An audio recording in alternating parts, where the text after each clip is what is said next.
combinación clave. Estamos con Jorge Ramírez de Libertad de Desarrollo, con María Jesús Wolf, recién casada, sin anillo de matrimonio, de la Fundación Jaime Guzmán. Sí, muy mal. No que lo diga y lo recuerde. Muy mal. Esto es un bullying permanente. Max Voy a venir con Urran, 3 anillos la analista, próxima. historiador, académico de la Universidad Arturo Prat. Nos visita también Raúl Sora a propósito de su libro El terrorismo yihadista, que nos decía antes, para responder a una tuitera, no está en formato digital, pero sí se está vendiendo bastante bien. ¿Está en todo Chile? Sí. En todo Chile. Las mejores librerías. Epa. Y se prepara ya una segunda edición. María Jesús, tú querías hacer Sí, una yo tengo pregunta. una pregunta que es muy breve, pero que he tenido estos días. ¿Cuál es el rol que va a jugar la Unión Europea o que se espera que tenga la Unión Europea en el conflicto? Bueno, la Unión Europea no tiene una política exterior unánime y hay países que han actuado en forma unilateral, como Francia, que inició los bombardeos por su cuenta. Y finalmente, si hay una operación militar, eso se va a dar bajo el marco de la OTAN, en alianza con Estados Unidos y Canadá, antes que como una política de la Unión Europea. La Unión Europea no ha sido capaz de dar una respuesta conjunta al tema de los refugiados e inmigrantes, que es un drama de magnitudes enormes y cada país ha implantado sus propias normas, de manera que difícilmente en un plano ofensivo podrían llegar a un acuerdo unánime. Pero donde habría mayor consenso parece, pues yo escuché a Manuel Valls señalando que, o sea, promoviendo una revisión del espacio Schengen, y eso sí, digamos, dice relación con una política de la Unión Europea, que es de su eje axial, digamos. Bueno, Manuel Valls, que es el primer ministro francés en relación a Schengen, que es este acuerdo de la mayoría de los países de la Unión Europea que permite la libre circulación y que significó la apertura de las fronteras a los inmigrantes y mayormente a los refugiados. Es decir, un país tras el otro, no como Unión Europea, han ido fijando, primero los países balcánicos, fueron cerrando sus fronteras, pero ahora incluso lo está haciendo Suecia, Alemania está poniendo mayores trabas. Bueno, Reino Unido no es parte de Schengen, entonces nunca ha permitido el ingreso de nadie y tienen la ventaja de ser una isla, entonces como no puedes llegar a nado, te controlan a la bajada los buques y los aviones, de manera que se les hace más fácil, pero si se limita seriamente Schengen, yo creo que es el comienzo del fin del concepto, no de la realidad de la Unión Europea, pero el concepto de una Europa abierta, sin fronteras, de libre circulación, creo que sería a debilitarse conceptualmente de una manera muy fuerte. Y esto lo afecta brutalmente, ¿no? Sí. Bueno, esto no tiene vuelta, digamos. En lo inmediato al menos no. Estas son situaciones fluidas y veremos cómo evolucionan. Si este fue el último atentado, habrán nuevos atentados. El gran debate ahora es, hay infiltrado entre los refugiados. El Estado Islámico está utilizando este enorme flujo humano que huye por su vida. De 4 millones de sirios han abandonado su país. 7 millones están desplazados de sus hogares, o sea, estamos hablando de 11 millones, 250.000 han muerto. Es decir, y Siria es un país de 22 millones de habitantes, o sea, para que, digamos, dimensionar la crisis siria. Y en ese contexto, Occidente durante 5 años ha vivido la crisis en Siria, no solo Occidente, todo el mundo ha observado, hay un 250.000 de muertos y el tema no se hizo candente hasta que llegó este flujo de refugiados. Entonces dijeron, quizás deberíamos hacer algo porque esta situación en Siria se resuelva. Y ahora, claro, con los atentados se hace más urgente ahora. Claro, con mayor razón. Hoy quería tomar parte de las preguntas que nos estaban haciendo a través del Twitter y los comentarios son hartos. Raúl decía, podríamos estar toda la mañana respondiendo. Yo dije un semestre. Un semestre. Era un poquito más. Osvaldo Silva hacía esta pregunta. ¿Es una lucha de civilizaciones? ¿Tenemos que sentirnos ofendidos como occidentales? No, creo que la teoría de Huntington, que es el autor de la teoría esta del choque de civilizaciones, no es un choque de civilizaciones. Alguien preguntó si el Islam y los musulmanes son lo mismo. Son lo mismo. El Islam es la religión, es como decir el catolicismo y los católicos, es lo mismo. Y el Islam tiene expresiones muy diversas. Es decir, Turquía es un país musulmán y no es un país completamente distinto de Indonesia, que es un país musulmán, y Egipto. Y la mayoría de los musulmanes quiere vivir en paz, quiere vivir, prosperar, como quiere la mayoría del mundo. No hay un choque civilizatorio. Estos son grupos particulares. Hay un elemento que sí es importante, y es que el mundo árabe, en general, ha tenido una gran dificultad para incorporarse a la globalización. A diferencia de los latinoamericanos y de Chile, que ha sido particularmente exitoso en engancharse al tren de la globalización, en muchas sociedades árabes han permanecido con estructuras económicas muy anquilosadas, con regímenes totalmente, son monarquías, emiratos, digamos, donde la mujer está subordinada, como decía antes, a una condición de segunda clase. Entonces, cosas tan simples como la propaganda occidental, que utiliza mucho a la mujer objeto, digamos, una chica en bikini. Bueno, para ellos, una mujer que viene completamente velada, con la burka, es una agresión. La idea, ellos todavía, en la mayoría de los países árabes, se mantiene la familia extendida, que se llama la jamula, y que son verdaderos clanes. Bueno, la incorporación de la mujer al trabajo viene a destruir eso. Entonces ellos lo ven como una agresión contra su familia y se han ido atrincherando en sus valores tradicionales, y eso explica este auge del fundamentalismo islámico, que es una especie de escudo protector para impedir el cambio. Y esto ha pasado en muchos países. El catolicismo español fue una respuesta a los moros.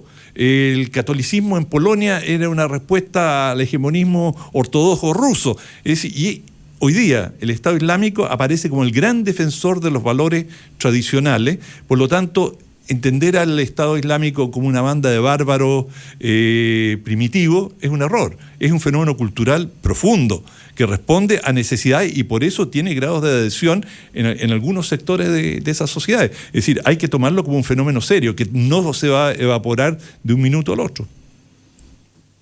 Son las 10 de la mañana con 14 minutos. Yo quería pasar a otro tema y volver a Chile en algo que se conoció ayer en la tarde y que provocó una discusión. Yo la vi en Twitter, no la alcancé a ver todavía reflejada en los medios, pero en Twitter, entre abogados constitucionalistas, especialistas en derechos humanos, y es un fallo de la Corte Suprema después de una demanda que ponen unos ciudadanos en Concón. Y esto mirando lo que pasa con las Cortes de Justicia en Venezuela y la situación de dos presos considerados presos políticos en Venezuela. Entonces, esto fue escalando porque la Corte de Apelaciones tomó esta demanda y dijo que no tenía competencia, pasó a la Suprema y la Suprema la acoge en una situación bien poco frecuente, lo reconoce incluso el abogado que llevó y que sustanció esta representación a estos ciudadanos en Concón que presentaron la demanda, diciendo es poco habitual, pero lo que quiere hacer la Corte en Chile es tomar en sus manos muchos de los convenios que firma Chile como Estado, convenios internacionales que tienen que ver con derechos humanos, y también poner esa nota de que los derechos humanos son supraconstitucionales, o está más allá de lo que define a un propio país, sino que tiene una mirada global. Esa es la explicación que da el abogado. Hay harta discusión sobre el tema. ¿Y qué es lo que dice la Corte Suprema? Básicamente es que instruye al Estado de Chile, al gobierno de turno, a que recurra a algún organismo internacional para, en este caso la Organización de Estados Americanos, a través de su Oficina de Derechos Humanos, para que vea lo que está pasando en Venezuela a propósito de la entrega de justicia en Venezuela. ¿Cómo toman esto? Son las condiciones, son las condiciones humanitarias del presidio de Leopoldo López, sí. O sea, para ser bien específico. Condiciones de salud. Sí. Humanitaria, sí. Se entienden como en concepto. Que existe un chequeo en las condiciones de salud. Y, el exalcalde de Caracas parece también. ¿Cómo se llama? Daniel. No recuerdo. Yo lo voy a buscar el nombre al tiro porque siempre me quedo con Leopoldo López. Tiene un currículum bastante peligroso el exalcalde de Caracas, pero bueno. Es que aquí sabemos que yo creo que es una noticia muy positiva. O sea, desde hace rato que se estaba esperando una postura del gobierno frente a los presos políticos en Venezuela, y en este caso el que la Corte Suprema la coja y... Los presos nomás, no es que los presos son dos nomás que hay. Pero Max, esto no es un análisis cuantitativo. No es cuantitativo. Como no 15, o sea, cuando se violan los derechos humanos de una persona. Pero si no es por cantidad, pues por calidad. Aquí no se puede defender lo indefendible. Los comuneros mapuches no son presos políticos. Pero ¿por qué va el empate? Estamos hablando, son presos políticos. Sí, estamos hablando del caso. Yo creo que ninguno de nosotros justificamos el que existan presos políticos por lo que piensan en supuestamente una democracia que debiese respetar las distintas posturas. Que además se le acusaron hechos que son insólitos, o sea, el que Leopoldo López esté condenado por el incendio de las consecuencias de una manifestación. Agrégale un fiscal llegando a Estados Unidos declarando que lo habían obligado a presentar pruebas falsas, por ejemplo. O sea, todo es inexplicable, o sea, es muy necesario que el Estado de Chile se pronuncie y creo que esta es una muy buena noticia. Muy, muy buena noticia para ser consecuentes con la defensa de los derechos humanos. Sí, o sea, estamos yo no sé si los estás de derechos acuerdo. humanos me parece que, como dicen, son universales. Entonces, Global, pues. también sería interesante que la Corte le pida a Chile que se pronuncie con respecto a los estudiantes de Ayotzinapa, que todavía nadie sabe qué pasó con ellos, son 43. Estaría bueno, pero el tema bueno, que, o sea, que si vamos a estar abordando todo eso, el tema es que acá la Corte responde a 2 ciudadanos que van y piden. Mientras no lo pidan. Exacto, está bueno. No, es que se abre esa posibilidad, vos, Pancho. Fíjate que yo lo encuentro bien complicado en el sentido siguiente, que las relaciones internacionales están dictadas por la razón de Estado.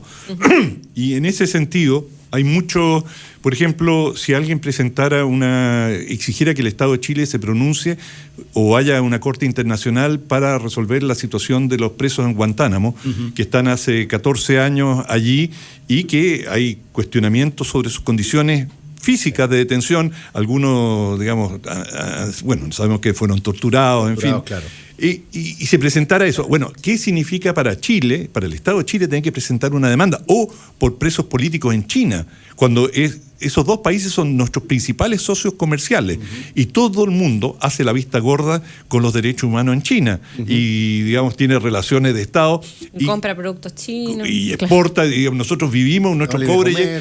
Y los chinos son muy estrictos, muy duros, y toman represalias políticas con la interferencia. Entonces, obligar a un Estado, esto para mí no tiene que ver con derechos humanos, tiene que ver con las relaciones internacionales. Es decir, si tú obligas a un Estado a intervenir y eso va a traer consecuencias políticas para ese Estado, estás abriendo una caja de Pandora.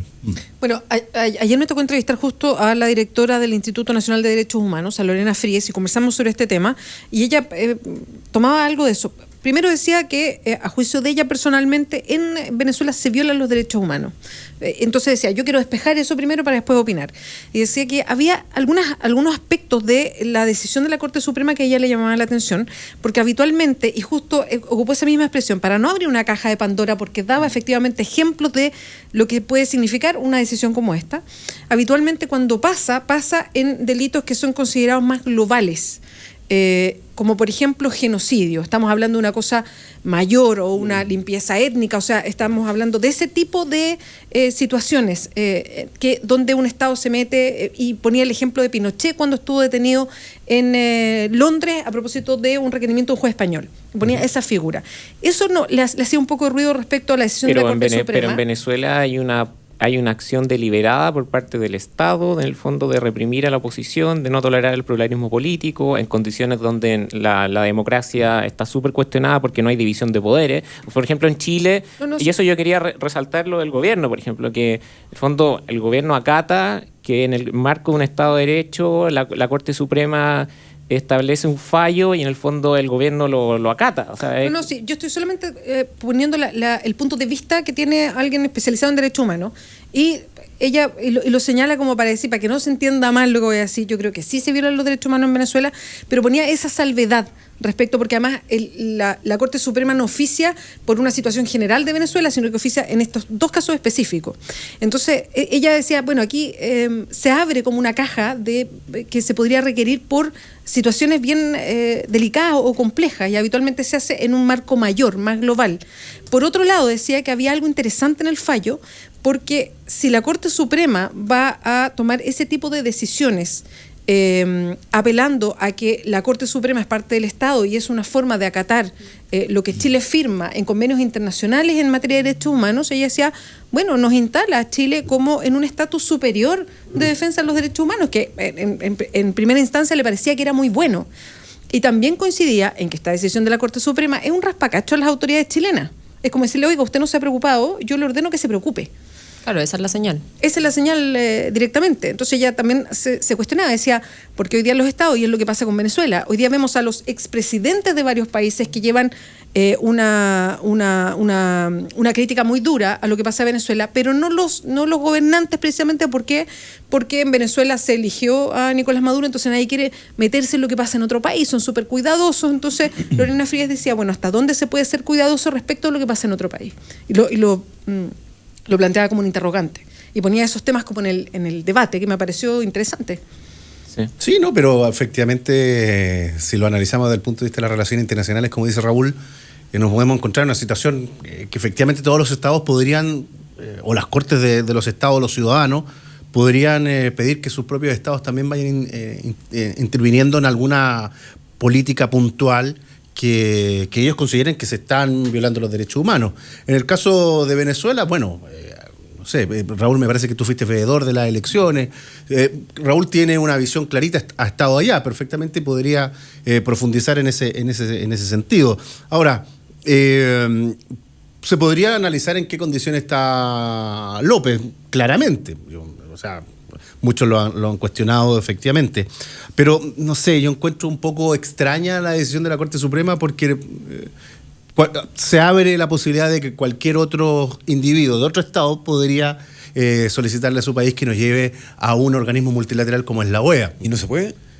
Sí, pero es que ahí sí que, voy a parafrasear es paradójico a alguien porque está argumentando lo mismo que planteaban en su momento los que se oponían a la detención de Pinochet. No, yo voy a plantear... Y los derechos humanos son de carácter universal y opera la lógica de la extraterritorialidad. Voy a parafrasear a un tipo que no me gusta mucho, que es el señor Jorge Tadut, que decía que con la demanda de Bolivia se alteraban las fronteras internacionales. Probablemente con esto se podría dar pie a que cualquier ciudadano pueda solicitar algún tipo de preocupación con respecto a la violación de los derechos humanos, por ejemplo en el caso mapuche o lo que está pasando en Rapa Nui. Podría abrirse perfectamente esa situación a raíz de ese precedente. O sea, bien, bueno, ahora, pero es que no pueden existir dobles morales en materia de defensa de los derechos humanos.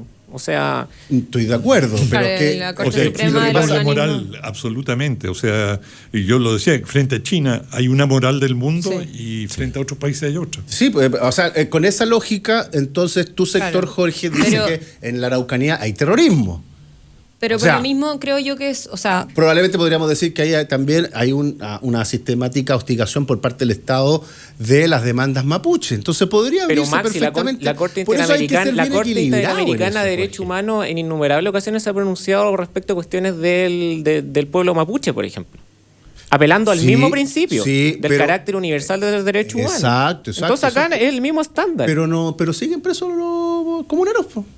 El año pasado a Chile... Que nadie está juzgando el efecto, sino estamos juzgando la cuestión procedimental. Es que por eso te digo, las dobles lecturas. O sea, en el caso de Venezuela sí hay violación de los derechos humanos. Las autoridades chilenas y algunos parlamentarios lo dicen. Pero en el caso mapuche no hay violación de los derechos humanos.